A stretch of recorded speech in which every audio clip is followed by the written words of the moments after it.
to introduce Dr. Lara Corey. She's our first speaker, and she's practiced integrated addictive medicine treatment, integrated cancer treatment, age management, including lifestyle medicine, focusing on customized nutrition and fitness programs. Her subject today is from mindfulness to metabolomics, and back, the only dance between love and hate. That sounds fascinating. So welcome, Dr. Corey. Well, thank you so much for allowing me to be here. I really am very grateful to Heather and also to Maria for all the efforts that they put in this, and I'm so grateful that Dr. Galli introduced me to this group, and I am so happy and honored to be here, and I hope that what I present here would be helping everyone to change a little bit the way we think. But what I present today is really a summary of everybody's presentation. It's just a kind of a strange, it's everything that everybody else said that is a summary of this. And in the background, you can see the heart, because I believe the heart is in the center of everything in the healing process. And we talked about Aristotle today and about the truth, and we talked about the beauty and about the kindness and unity. And this is what we're doing in this group, and I hope this group grows so much bigger so that we can transform people and we can empower people and we can change lives, because it is very much needed. So my focus is really spirit, mind, body medicine. And the reason is, when I was 17, my dad died from pancreatic cancer. I wanted to be an engineer like him. I ended being a doctor because of him. And I feel like every one of us have a mission, and his mission was to die from pancreatic cancer, so I do this, and I am able to talk to other people. So I learned to respect cancer, forgive cancer, love cancer, and teach my patients to befriend cancer so that we can tame it. Because I believe every word we use changes our chemistry. And if I say I will kill cancer, I turn on the genes that are sympathetic genes that will destroy me. So we start with love, even cancer. And the dance between metabolomic and mindfulness is really a true dance, because our genes, everybody said that today, are not our destiny. They're only our blueprints. And we turned on those genes on demand. And there's a lot of cheaper ways to really continue longevity and beautification and love, and continuously by understanding how the system works. So I'm going to start, and you could see a dance here in the background, but what are the major causes of death? Drug addiction is one of the major reasons of death. And then if you look at everything else, it has to do with addiction. And actually, addiction is not just drugs, it's also food, it's also sex, it's also work. Like me, I'm addicted to work. So, so you could see most of these are related to stress and drug use, and then cancer. But life is changing and will continue to change and will never stop changing. And stresses are here to stay. It's just the way we change the way we stress. So, but our genes are so amazing, because we have a large number of genes that are ready to adapt to any environment. So we have healing powers beyond imagination if we know how to use it. So there is a complete interaction that is dynamic, and it changes at all time between the environment that talks to us, our biology, which is made for survivorship. We are here to survive, and the drugs, and how does that affect the brain, and that's how we end up having addictions. I have a lot of interest in addiction because I worked in ERs for a long time, and during that time I've seen a lot of people die from addiction. And every drug is addictive, including Tylenol. So, and it does work on some receptors that are similar. The funny thing is the same complexity of addiction is exactly the same complexity of cancer. It's a complete interaction and harmony or between our environment, and environment is really external milieu and internal milieu. So when I talk about environment, I'm not just talking about the food I eat, but I talk about the inflammation in my body and my cytokines and all these things. And that causes us sometimes to have so much pain, and pain causes us to have neurotransmitter deficiencies, and we become addicts, and that increases certain gene expression that puts us at risk for cancer, and I will show you that. So everybody's talking about omics, and I want to just summarize what it is, and it's very simple, and everybody knows. Our genes are DNA that is really hid, very much so. It's covered up so much with something called histones. So our genes are not even exposed. They only are exposed on demand, only if we need them. And then we have inherited 2 copies of the same gene, one from a parent, a mother, and one from the father. But we silence one whole strand of DNA, and it has a lot of studies have to be made on that, but most of us need to realize a lot of times rejecting a mother may turn off that gene to be expressed. So we can turn our own genes even before we can reintroduce the genes in the body. But so anyway, once we decide what gene we need because of the environment we're in, we're going to turn on those genes, and the histones, we're going to uncover that, and then we're going to start now creating a translation of that gene. And then that needs RNA, and then we create a protein, and we thought that was it. But the protein changed the structure, because the change of the structure of protein make it very polar, and the polarity of the protein may be different.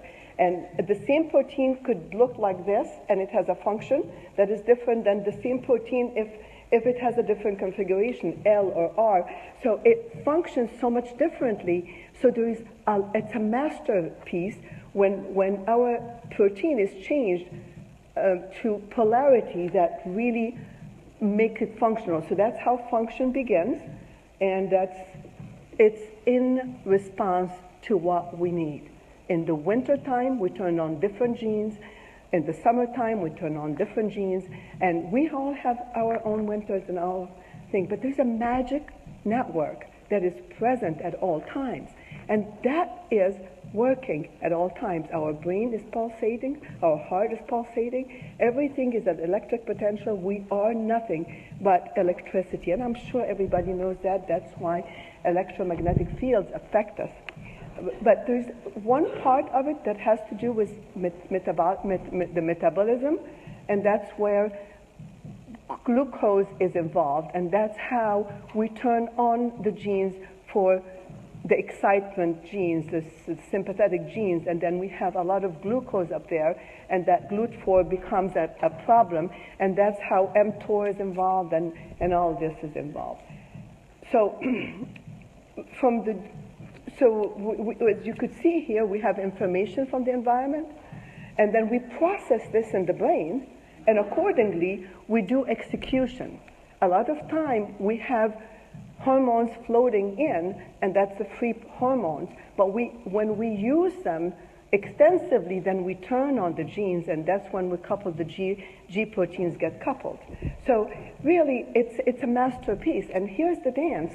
It's a conversation, continuous conversation between us, people, humans, and each other, and the genome, and it goes back and forth. It's bidirectional, it's not one way. So it's much more complex than we really think. And it really happens. Most of the genetic, epigenetic changes do happen even before birth, and in utero as well. So it's so important to really pay attention to this. So it's not anymore that linear thinking that we go from the DNA to the RNA to the proteins. No, it's a lot more complex because now we have the histones involved and we have methylation that becomes very important. And that's why we talk about methylation all the time. When you are methylating, your genes are turned off, and we're unmethylated or acetylated, your genes are turned on, and it's all in response to the environment. So, and after that, we have talked a lot about the microbiome, and the microbiome is part of us, and the microbiome genes is part of us. And we're interacting with the microbiome the same way as the heart is moving. So it's a continuously changing environment, and when we have pro-inflammatory environment, we are pro-cancer environment because cancer only happens with inflammation. And also, inflammation of the brain causes addiction. A lot of people with Lyme disease, pro-inflammation of the brain. Lyme disease in viruses do cause a lot of glutamate in the brain, and when you have a lot of glutamate in the brain, you are hyper excitable and you lose a lot of dopamine. And the addiction is a dopamine deficiency syndrome more than anything else. So we are equipped with a lot of things, and I don't want to just pencil a lot, but I want to focus on stress. I want all of us to focus on stress, because stress is as a result of our desire to survive. We want to survive, so any threat puts stress on us until we adapt, and that's what homeostasis is and allostasis is. We need to adapt. And then because of that, we have a chemical orchestra and we have an electric orchestra of network, and that works together to make things happen. But that's where stress is, and that's happening every single day. Every single day you have someone who's been crushed by even me or you, even unintentionally. A word that we can say without kindness can destroy people. And when you are under that stress emotionally, your memory gets lost, and we put us on a lot of reason for Alzheimer, and we create memory, and that past memory affect our next behavior. And how many times have we seen these happen? Even at work, I could be a doctor, and people, just because of whoever I am, whatever my background is, they could make me feel so bad. And we do this to everyone, so I wanted to put this so that we all become aware of even the word we use. Women at work, what they happen sometimes. And even men at these ages are becoming more stressed, and even men becoming abused. And look at this, the amygdala is working constantly to remember all these things. And look, I mean, people are stressed everywhere around. It's 24/7. It's not, even when you go on an airplane, does anybody feel that way sometimes? Does anybody feel rushed? We are demanding that the amygdala becomes super heightened. And not only that, but our body is stimulated 24/7 with all the digital systems and all that stuff. I mean, we think it's fun. It is. It's great. Digital age is amazing. I'm offering a digital training program for people, and people can even come to my office to learn. But it's digital age. There is a price for everything we do in this life. So how does that stress hormone work in the body? So here is really important. The hypothalamus is the processors. You get information from the environment, and internal environment and external environment tells the hypothalamus what to do, and then the hypothalamus talks to the hormone that is called CRF, which is corticotrophin-releasing hormone, and that's how ACTH is involved, that's how the adrenal gland is involved, and that's how cortisol level goes up. And so what happens during a stress cycle? When we get stressed, we become anxious. When you become anxious, your glutamate level goes up and your GABA level goes down. Do you think you're going to reach out for some Xanax maybe? I'm not talking about a benzo to calm us down because we have no GABA anymore. Or with high alertness, when you're high alert, you have a lot of adrenaline, too much adrenaline. Would you be able to sleep? You can't sleep. And what happened to adrenaline? Adrenaline and noradrenaline are really come from phenylalanine, which is a dopamine receptor. So once you're under stress, you remove all the dopamine from your system because it's all recycled. Our body is so great at recycling. So the role of stress in addiction is when you're stressed, you increase your CRF. When you increase your CRF, you have anxiety. You have to reach for something to calm you down. Then you calm down, and then you feel bad, and then you start really getting withdrawal, and the CRF goes up, your anxiety goes up, and that's it. So it's a cycle, a tri-cycle of stress that eventually causes pain, because under stress, your cytokine level goes up, your pro-inflammatory cytokines go up, then pain, then addiction. Then when people get addicted, the immune system is down, and then it's a cancer cell. Look at the stress when it gets bigger and bigger and bigger. It's affecting everything from the neurology to the endocrinology to the immunology, and it's a crosstalk. They're talking continuously and they're changing constantly. That's what, I don't have much time. I never have much time. So anyway, so addiction causes CRF release, autonomic nervous system imbalances, adrenaline dysfunction, thyroid dysfunction, and here, the sugar-insulin cycle. That's when you're hyperglycemic, you have a lot of sugar. When you have a lot of sugar, guess what? Cancer is happening. And we begin sugar to the children. And whether I eat ketogenic diet or I eat carbohydrate-loaded diet, if I'm under stress, guess what's going to happen to my blood sugar? It really has nothing to do with what I eat. Of course, what I eat matters, but I'm just saying hyperglycemia and insulin issues is not just that. Anyway, we talked about melatonin, and melatonin is essential because it's a restorative hormone. Dopamine, I consider it the elixir of life, and the role of cancer and stress is the same. When you're stressed, your CRF goes up, anxiety, drugs, and mitochondrial dysfunction, ATP dysfunction, and cancer. Those are the hormones that goes up during stress. Those are the ones that go down during stress. And the hypothalamus again, and how it talks about it. And the trigger for this, we talked about it. And here you could see there is a communication between the genes, the environment, and the genes and your neurotransmitter. And what I treat when I treat people, I do neuroendocrine restoration programs to everyone. So, and during stress and cancer, a lot of dopamine and serotonin are used.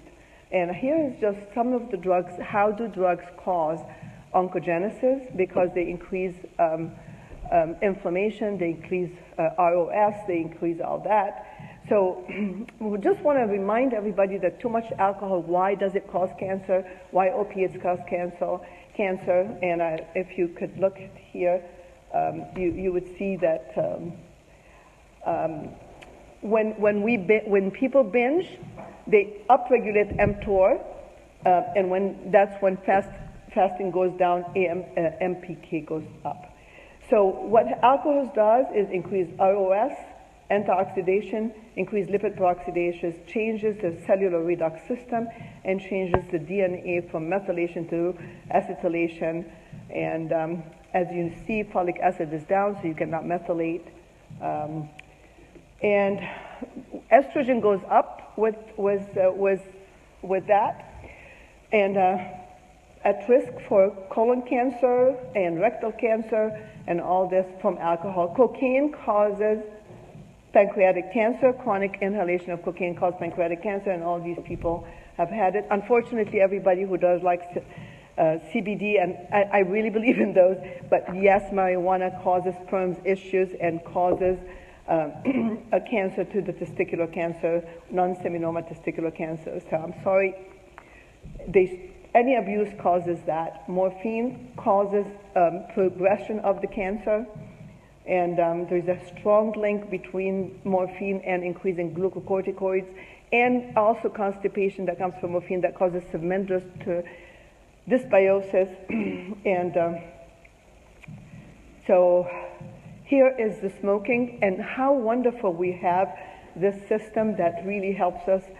We have a lot of probiotics that would help in the how many pathways are involved with the tobacco, but there's a lot of herbs that would help us with that. There's a lot of carcinogen in the smoking tobacco and also in the marijuana when they smoke it in those things. Cigarette addiction causes a mutation in the P53, and these are the cancers that could happen from cigarette addiction. And here is the most favorite thing I have, is the healing, and is living in the moment and trying to really enjoy life and love people and live in the second. We also have to change the stigmas. We have to stop making fun of other people and just mistreating them.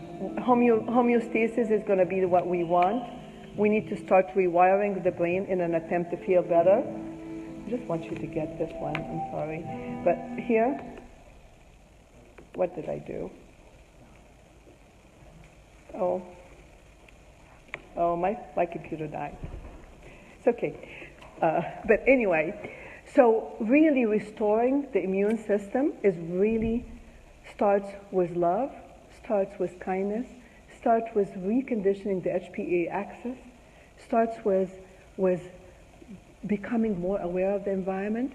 And yes, meditation begins with respiration. And every time you respire, it has two things that happen. During inspiration, it's life, and you get life. And expiration is the time when we give up the breath. So we live and die every second, many times. So yes, we have a chance to change. And yes, we can meditate during inspiration. And yes, we can meditate during expiration, because during inspiration, you cannot think. So you really remove the brain clouds. And same thing when you exhale. There's no way you can think when you're exhaling. And yes, when you slow your breathing, and when you really have control of breathing, and we can all try this.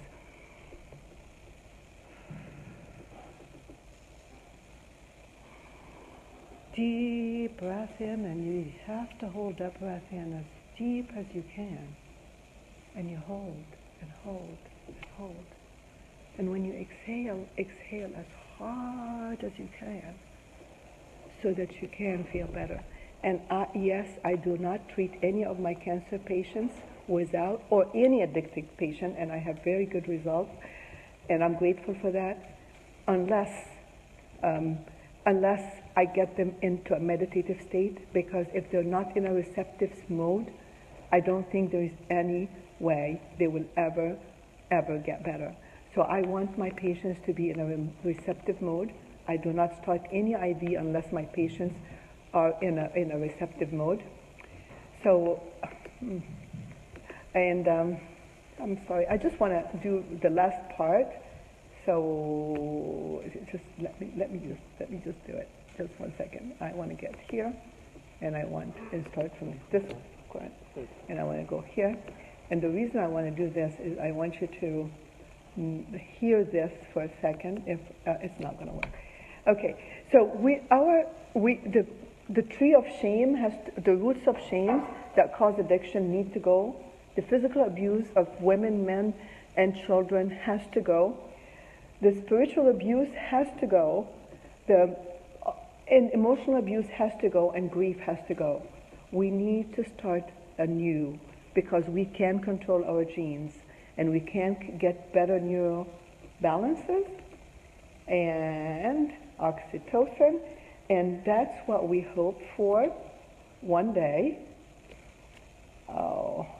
is for all of us to be able to enjoy our family and to have good time together. And I want you to look at that baby. When she feeds her mom, we need to do more of that. And we can play even when we're working. And this is a disease of every one of us. So stress is our specialty, and we all should claim it. We need to heal people, and we need to start living. That's it. All right.